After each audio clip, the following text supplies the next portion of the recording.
I am overwhelmed. I am burnout. I'm tired. I'm exhausted. I feel like I am not myself. This makes me feel so weak. This makes me feel like a failure, which makes it worse. And I don't like admitting that. It's not my personality. It's not who I am, but it's how I feel right now. Warning, there is some emotional segments in this episode, and I want to keep it all the way real because I think there's a lot to learn from what I'm going to share with you today. If you're someone who's wondering how to deal with your own anxiety or worry or overwhelm, feeling exhausted, wondering what you've done wrong, why over time things just feel like they're too much, and you're wondering if you should give up or run away or hide under a rock, I want to share my own experiences and some things that I've discovered about why I feel this way and what I can do about it in this episode of The Chalene Show. So thanks for joining me. Not gonna lie, this is hard for me to admit because I don't know why. I guess it's because it's contrary to how I view myself. But the fact of the matter is, I am incredibly burnout at the moment, and I'm overwhelmed, and I'm at this breaking point that I know is temporary. I know that, I recognize that this too shall pass. But when you're in it, it is so hard to believe that. So if you're someone who's been struggling with overwhelm and exhaustion, if you've been wondering if this is burnout or your stage of life and what's going on, I want to shed some light on this by just sharing my own story. And I also want to tell you that I'm in this right now. I'm in the thick of it. But I've been here before, so I have a little bit of self-awareness to recognize, to just know that it is going to get better. But at the moment, I'm burnout. Yeah, I'm super burnout. First, how do you know if you're burnout and not just tired? The difference is you will feel exhausted all the time, no matter how much sleep you get or how little sleep you get. It's often the case that you can't sleep, even though you feel physically, mentally, and emotionally exhausted. You know that you are burnt out when it's hard to look forward to things you normally would be looking forward to. You just feel this sense of kind of despair, hopelessness. You feel defeated. You feel helpless. You feel trapped. And you find yourself even fantasizing about just make it all go away. Just dropping everything, running away, changing your name, moving to a foreign country, hiding under a rock, whatever it is. That's one of the ways you know that this is different than just being tired. Your behaviors start to change. The way that you think of yourself and the things that you normally do, you're not doing those things. You're procrastinating. You're sleeping in. You're declining things. You're avoiding things. You're avoiding people. You're avoiding almost anything. Feels like it's too much. Just to return an email feels physically, mentally, and emotionally exhausting. You just find yourself turning away from everything, and the level of chaos or the level of multitasking, the level of things you used to be able to do, you just can't do it right now, and you feel like it's changing your personality. So I think that's another big sign, is when you're like, this is not who I am. Why am I acting this way? Why am I responding this way? Why do I want to say this right now? This is not me. That's when you know what you're probably experiencing is burnout and overwhelm. I'm in it. And I will say this. I also know that a big part of this is how I felt when I was in perimenopause. And it wasn't until I was out of perimenopause that I understood how much my hormones played a role in that. So even while I'm in the middle of it, I am happy to share this message with you because I've also learned some things in the past 3 months that I think is going to be very helpful to you if you are experiencing burnout and overwhelm right now. And it's going to answer a lot of questions for you. And I hope that it gives you some hope. So for me, that feeling started to creep up about 2 or 3 months ago, maybe even more than that. And here's the thing about burnout and overwhelm. It's slow. It's a slow burn. Have you ever heard the analogy of boiling lobsters? Like they are happy to be in that warm water, and slowly but surely, the next thing you know, the water's boiling. And I think for many of us, we just kind of gaslight ourselves and we're like, oh, this is no big deal. I'm fine. And we don't realize that we're starting to slip or starting to suffer a little bit more, and that we're starting to experience symptoms because they're gradual. I didn't just like wake up one day and I was like, oh my God, I feel so overwhelmed. I started having these like little conversations in my head, like, oh, this feels like a lot. This feels like too much. This is weird. My emotions don't feel as stable as they normally do. This is strange. I don't have as much energy today. Oh, well, it's probably because I didn't sleep enough last night. So I kept excusing the way that I was feeling and kind of blaming myself, like, well, of course I don't have energy today. I didn't sleep great last night. Of course my workout wasn't as energized today as it was a couple days ago. I didn't eat as well yesterday. Like all of these, I would make excuses for why I felt like I was a little bit on the decline that day.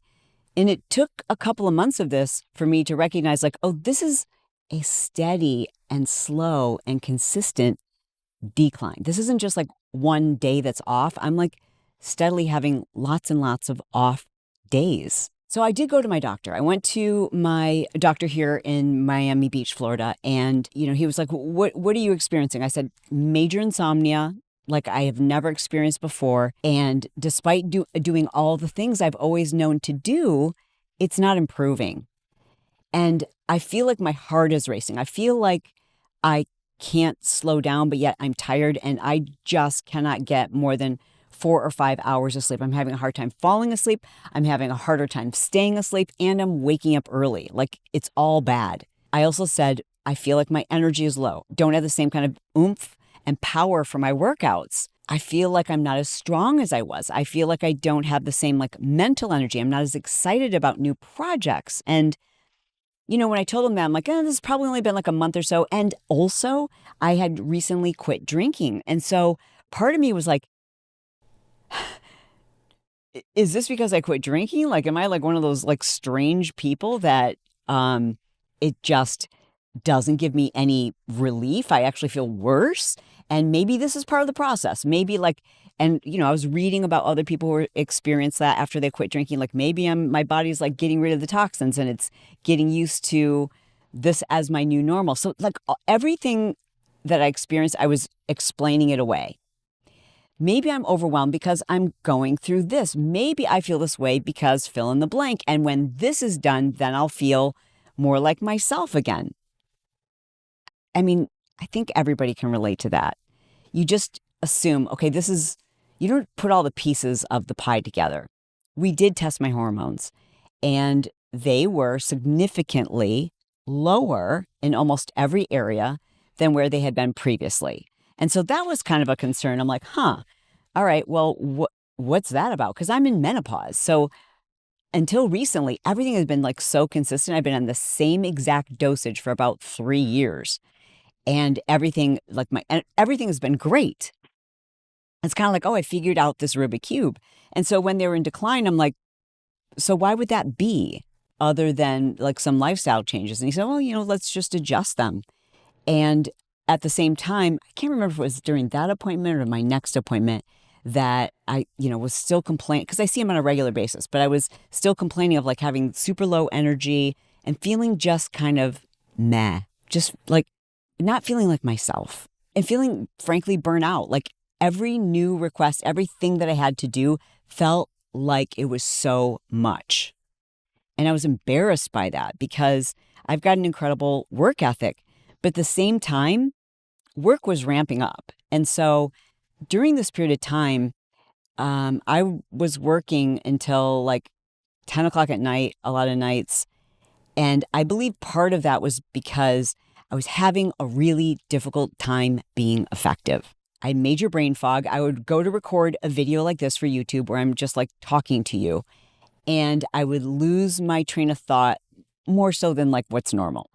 I wouldn't even know what I was saying, and I would stop the camera and I'd be like, what am I even saying? Is this making any sense? What was I even saying? Where am I even going with this?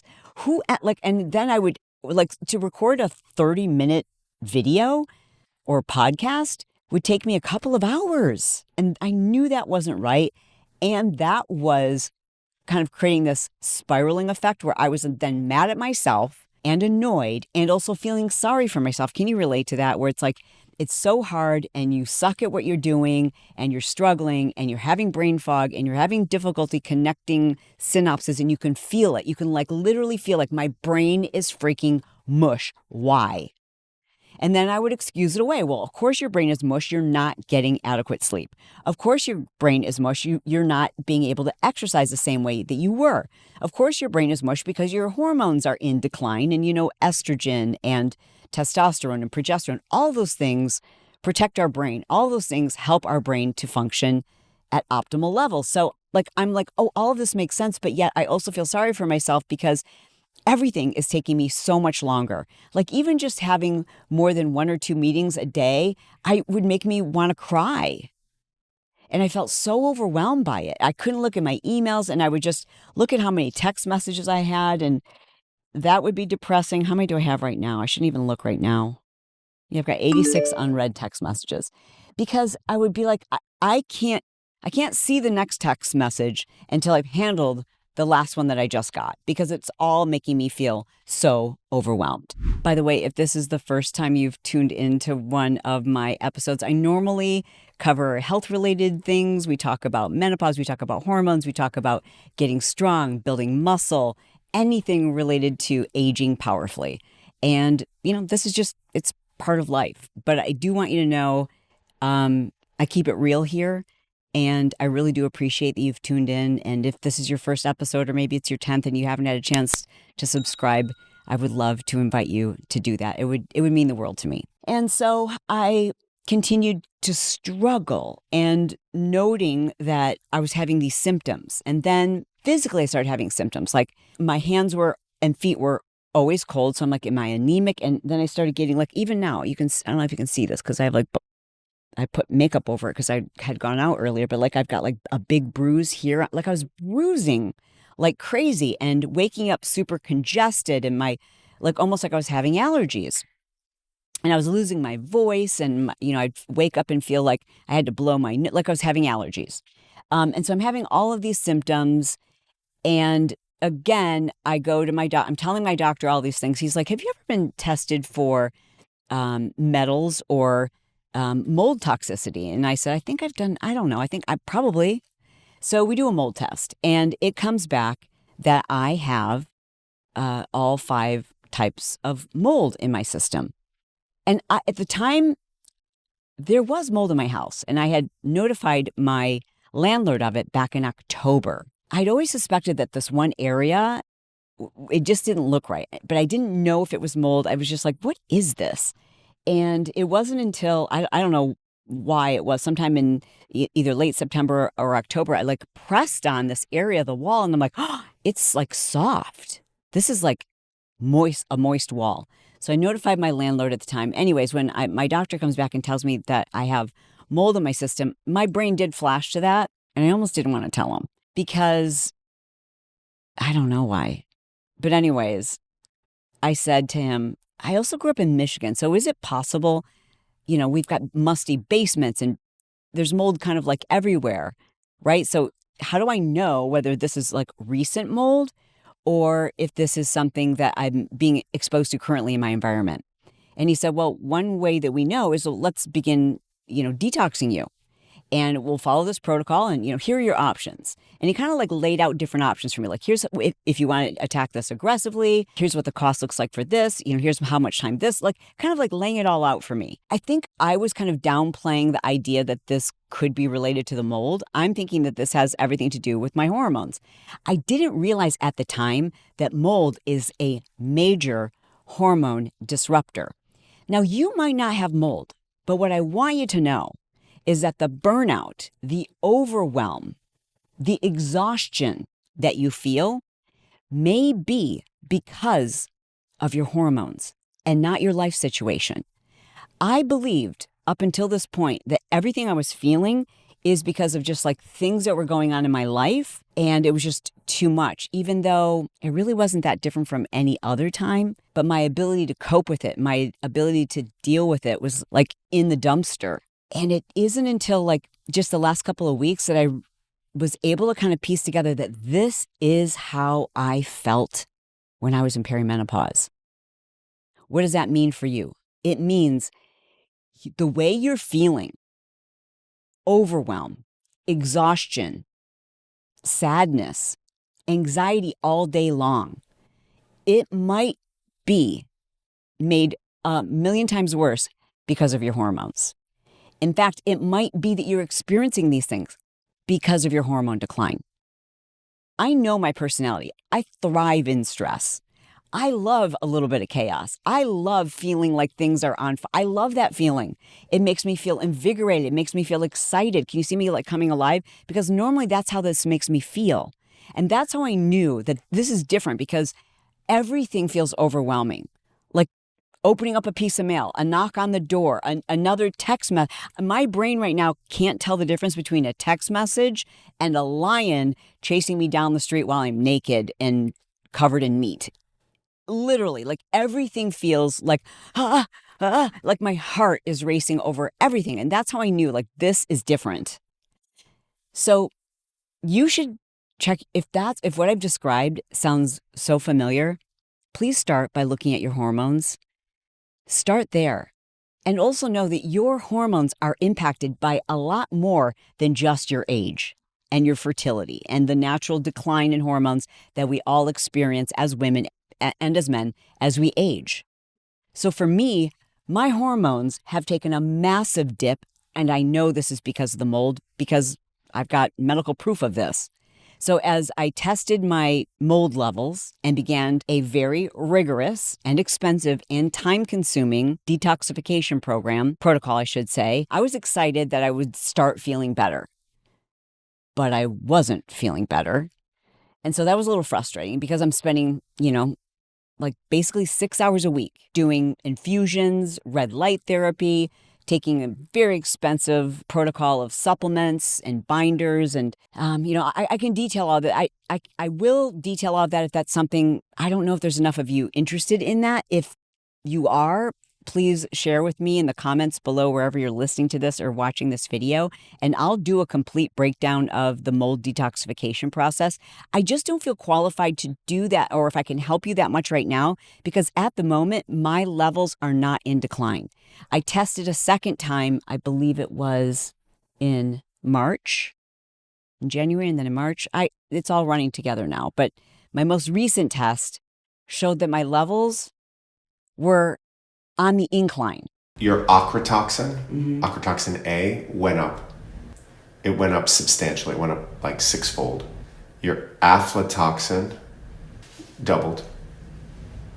Your trichothecene, which is the absolute worst of them, it's still 5 times normal. And that's when my doctor was like, you are in a mold-infested environment. There's no other explanation for this, Chalene. And you've already told me about the things you've seen in your home. At this point, I'd already ordered and paid for an inspection of our home, which determined with certainty that we were, in fact, there was mold spores found in the HVAC system. There was, levels of mold found throughout the property. And the report said that there's very likely mold behind quite a few areas in the house where it was obvious water damage had occurred. But they can't tell how much mold or what type of mold typically is going on until they do an invasive inspection. But it was enough for us to notify the landlord. This is like in December, and then again in January, and let them know, like, okay, we really need to get this fixed. It's affecting both of our health. So at this point now, Brett has done a mold test as well, and his results came back also positive for all the same types of mold. And then Jessica, who's like a family friend who was living with us for, I think, 9 months. She was living in the casita on our property, and she was like helping with house stuff and, just giving her a change of scenery, and gave her an opportunity to help us with different things around the house, etc. Well, she left in, I think it was in November, December. And she was experiencing a lot of health issues. She was feeling incredibly tired and exhausted. All the things I've described, she was feeling too. I just didn't put two and two together that like both of us were feeling these things. She went home and did a bunch of testing with her doctor and learned that her hormones were, and she's a young woman. She's not even, I don't even think she's 40 yet, but her hormones were in the tank. And so again, I still wasn't putting two and two together until we got this report back from the inspector that the area that she was living was perhaps even one of the worst areas. But they needed to like open up the walls and really figure out how bad things were. But at this point, I'm still doing all of these protocols, trying to work with our landlord, I always just want to be like, I want to be the easiest person you've ever worked with. Like if there's a problem in the house, we fix it. We don't bug the landlord. It's like we are landlords ourselves. So we want to be low maintenance. It's like, it's just, let's make life easy for them because that's just how we operate, But then I keep bringing this up and then we pay for our own inspection. And that's showing that like we've got to make changes and nothing's happening except my health continues to decline. So then I start taking things more seriously and I send my landlord all of my medical reports. I'm like, my doctor is saying I have got to get out of this environment or we have to fix this environment. So please, what can we do? We've got to remediate. We've got to fix this or I can't stay here. And he agreed to have a third inspection. I'm like, we already have two confirming inspections that they don't know what's behind these walls, but there's water damage. So we've got to open these walls up. So they come in and do a third inspection. And that night, when we came home to the house after the inspection, it was the craziest thing ever. In the kitchen, they had apparently pulled out a refrigerator. Now, I didn't even know that there was a problem in the kitchen, but they had pulled out the refrigerator in our house. And he said, be careful when you go back into the kitchen. Don't go in the kitchen and do not go in the casita. Like those areas are unsafe. And we're like, is it safe for us even to sleep in this house? And I know that's a question that they can't answer.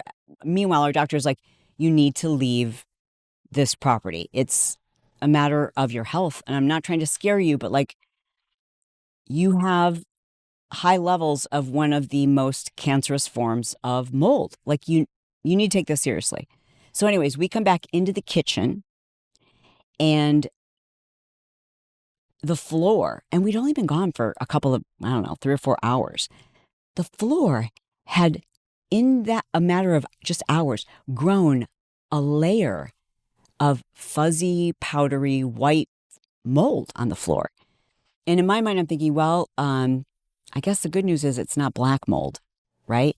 And so I contacted the company that did the inspection. I'm like, we just looked in the kitchen, but like, that's not black mold, right? And he said, I can't confirm that for you, but I can tell you that a lot of molds, black molds, they don't necessarily start out black.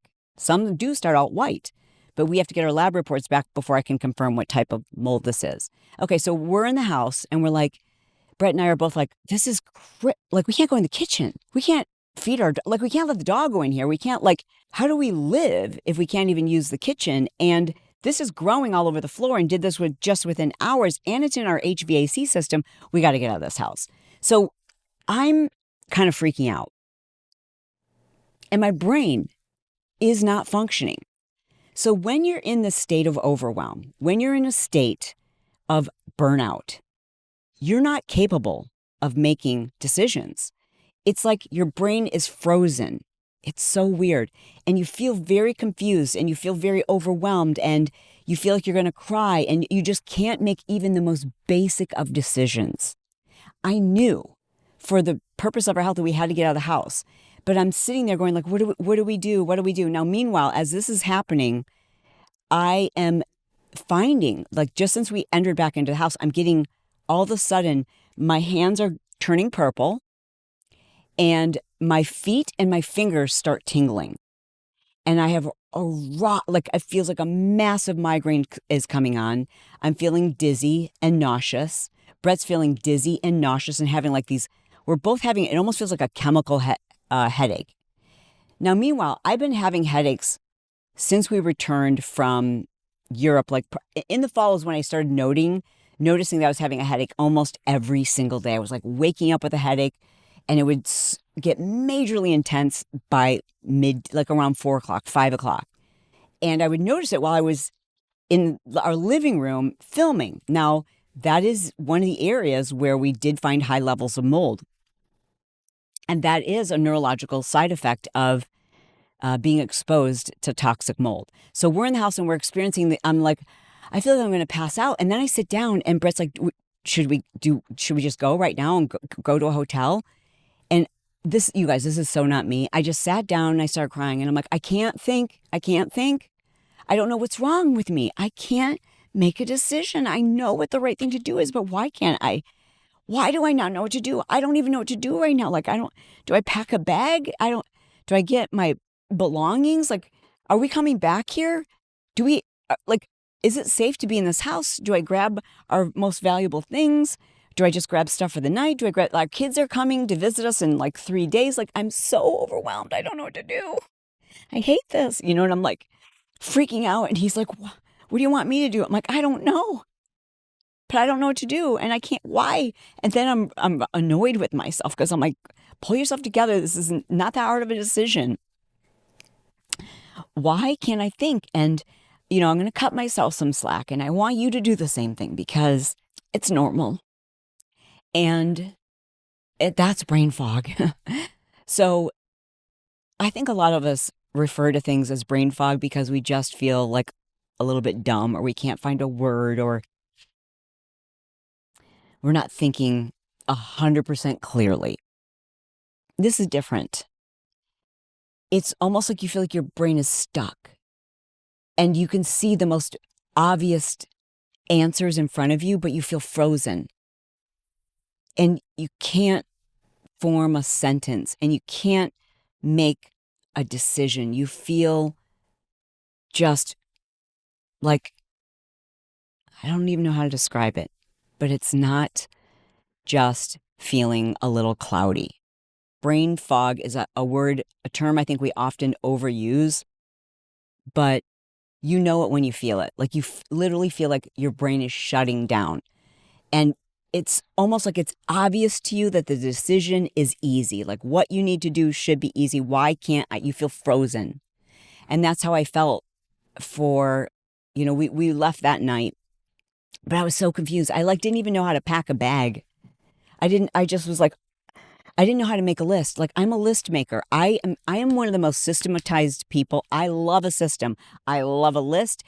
You can give me a complicated whatever problem and I'm going to go like, okay, here's what we need to do first. And then second, like I'm so good at that is my gift. And I couldn't even figure out how to pack a bag. I couldn't figure out how much clothes to bring. I couldn't figure out should I anticipate that we're never coming back? Should I anticipate, I just don't know. I don't know anything about mold right now. All I know is we need to get out of the house and I can't make a decision. So Brett has to take over for my brain. And he's like, okay, here's what we're doing. We're leaving for tonight. Just pack as if we're going to be gone for 4 or 5 days. That way, if we find out it's unsafe for us to come into the house, then at least we have some clothes for the next 4 or 5 days. He's having to tell me everything to put in my bag. And I did. And we are in Miami Beach and it's spring break. Nothing is available. And we've just recently adopted a dog that we were going to foster, and then we fell in love with her. She's snoring in the background. And so now we have to find a place that will accommodate us with a dog. Last minute, spring break. So we just get the first hotel room. That's a nice hotel because we have our son and daughter-in-law coming to stay with us 3 days later. And they've already planned a trip to Florida to visit us. I haven't seen my son since January. I'm not going to cancel that. So, we had to get a place that had 2 bedrooms. It was just hard to find. And there was nothing that was an extended stay. So as we're trying to figure out, can we get answers to find out, can we come back into the house? They can't answer that for us because they don't have the lab reports back. The only thing that the company can tell us is that we should spend as little time there as possible. They can't assure us of anything other than what they know they've already seen in labs, because this is a company that had already done testing for us. This is a second time they've come out to do testing. and that we need to stay out of the kitchen, which means then the house, it's inhabitable. Is that the word? Inhabitable. There we go. Inhabitable. And without being able to use most of the house, like we can't live there. But we still don't know, like, is it safe to go back in? Like, I don't have my filming equipment. I don't have any of the things that I need to do my job. I just have like the things that we grabbed that night. And meanwhile, this is like the busiest, most stressful month I've experienced in recent years for our business. So we've decided to put on this live event in Las Vegas called Camp Be More. It's an event to empower women, and you know, I'm speaking multiple times every single day. There were dance performances that I need to do. I need to work with the presenters and the speakers. And there's all these things that were planned in terms of promotion and, you know, just selling out the event. And I'm canceling all of them. I'm like, I can't. I'm so fried. And now we're out of our home. Now we're displaced. And being displaced, my heart goes out to anyone for whatever reason that you are experiencing life without a place to call home.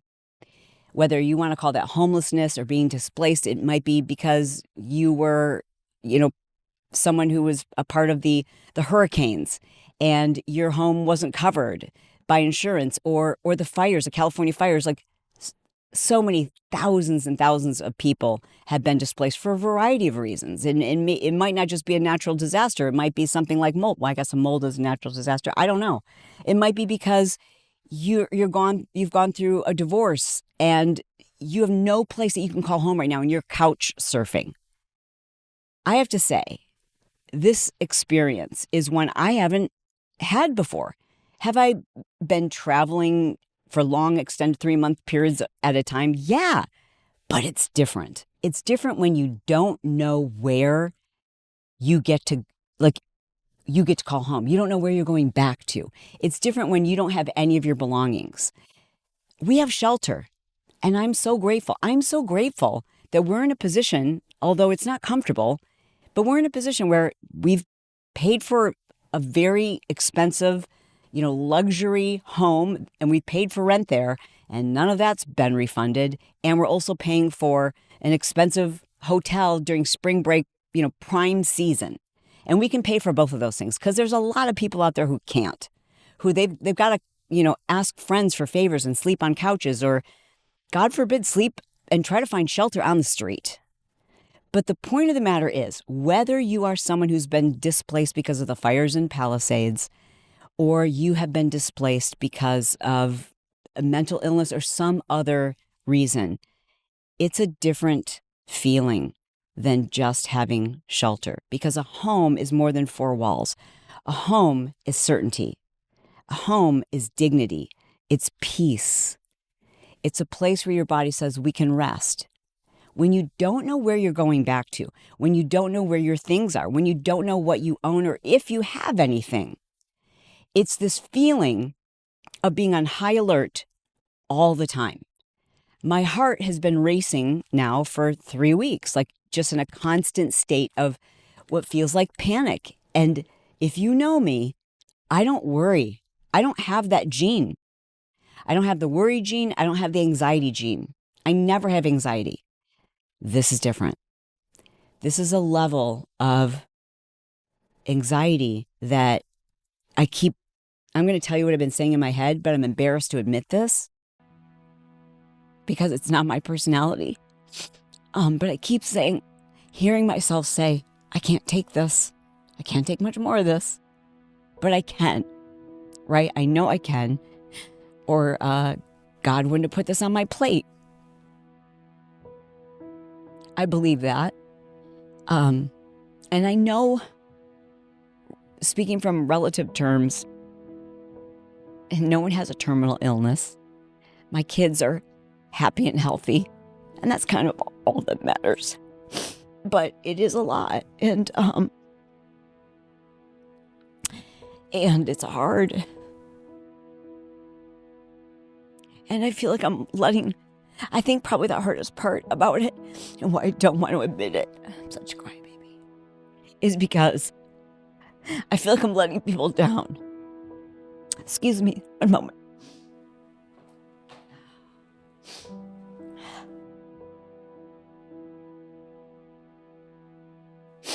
Okay, stand by.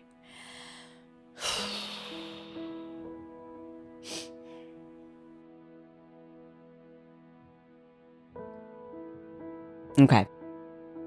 Here's a little trick for you. When you start crying and you don't want to cry, do math. So I just thought of a mathematical equation in my brain. I don't know where it goes, but it definitely is not in an emotional state when I'm thinking about math. I apologize, but yeah, I don't like letting people down. I like to be the strongest person. I hate it when people are like, I'm praying for you. I'm so sorry this is happening for you. I like being in that role for other people. And I don't feel comfortable asking other people for help, but I have been doing so recently. I've reached out to my team and just said, take everything off my plate, please. Because in addition to all of these things, I mean, not to get into all of it, but like, it's just a lot. There's so many other things going on, and it doesn't matter because that's not even the relatable part. I think the part that I can help you the most with is for you to know and for me to remind myself that this isn't just about being mentally strong. This is also about being physically optimized, and I have to get my health back. So not only am I living in this situation where it's dehumanizing to not have a place, to not have a home, to not have to not know where your belongings are, even if you have them or if they all have to be destroyed. It's dehumanizing. It's upsetting. It puts you off kilter. It's hard to be yourself. Add to that the fact that my immune system is compromised. My hormones are in the tank. My cortisol is through the roof. My anxiety is through the roof. So I'm telling you that because when physically you are not at your best, and this has everything to do with hormones, it's really hard for you. It's almost impossible for you to step up and to be strong the way that you are capable of being. I am capable of being the strongest person I know. I am capable of being unfazed by any of this. And this, I know none of this would be as upsetting or as stressful or as overwhelming if I was feeling my best and I had like optimal health right now. But I don't. Because when you are dealing with declining hormones or toxicity of any kind, maybe it's Lyme disease. Maybe you are in perimenopause and you don't realize it. Maybe you don't realize that you have never done hormone replacement therapy. And it's been a slow and steady decline, and you don't realize that it's not you that's no longer able to handle all these things. It's that your hormones have left the building, and that our hormones help us to make rational decisions. They help us to connect neurons in our brain. They help us to clear the brain fog. And right now I've got to get mine back up, and I'm going to do that. And I'm going to document it, and I'm going to share it. But at the moment, I'm also going to acknowledge that I'm overwhelmed. And how I'm dealing with this is by asking for help. I reached out to my son and said, can you take over Build Your Tribe for a little while? It's a podcast I started more than 13 years ago, and I so loved doing it with him. But it's too much right now. And I've asked my team, please, can we, anything that's like a project that was going to help a business move forward that requires me, can we take it off my plate for a couple of months? Because I don't have the energy or the time. Now we're involved in a battle to get out of our lease because I can't return to that home. And that's complicated. It takes a lot of hours and a lot of time to sort out legally. We're also having to search for a new place to live, but also still in an existing lease. And trust me, we've got great legal advice, but it just is what it is right now. That takes a ton of time. If you've ever been involved in a legal battle. It's time consuming and it's exhausting emotionally and financially. And then, of course, there's this big event that's happening in just a few days. Like, pull yourself together. Like, I'm going to be fine. I'm going to be good for that. Like, I'm going to be good for that. But in an effort to be good for that, I've been trying to do all of these therapies because I'm like, I need to at least try to, improve my health as much as possible before this event so I can show up for these people who are showing up for themselves. And that takes a lot of time. That's like an extra 6 to 10 hours a week that I didn't already have. So it's like, I have to what I'm having to do is go, okay, I need to prioritize my health, and I need to drop the fact that I feel like I'm letting people down on my team, or I'm letting customers down, or I'm letting sponsors down, or partnerships down. I have to release that, because if I don't focus, I have to figure out like what to triage first. And the most important thing for me to triage is my health, because if I can't think straight, if I can't be myself, none of it works. Yeah. So that's where I'm at.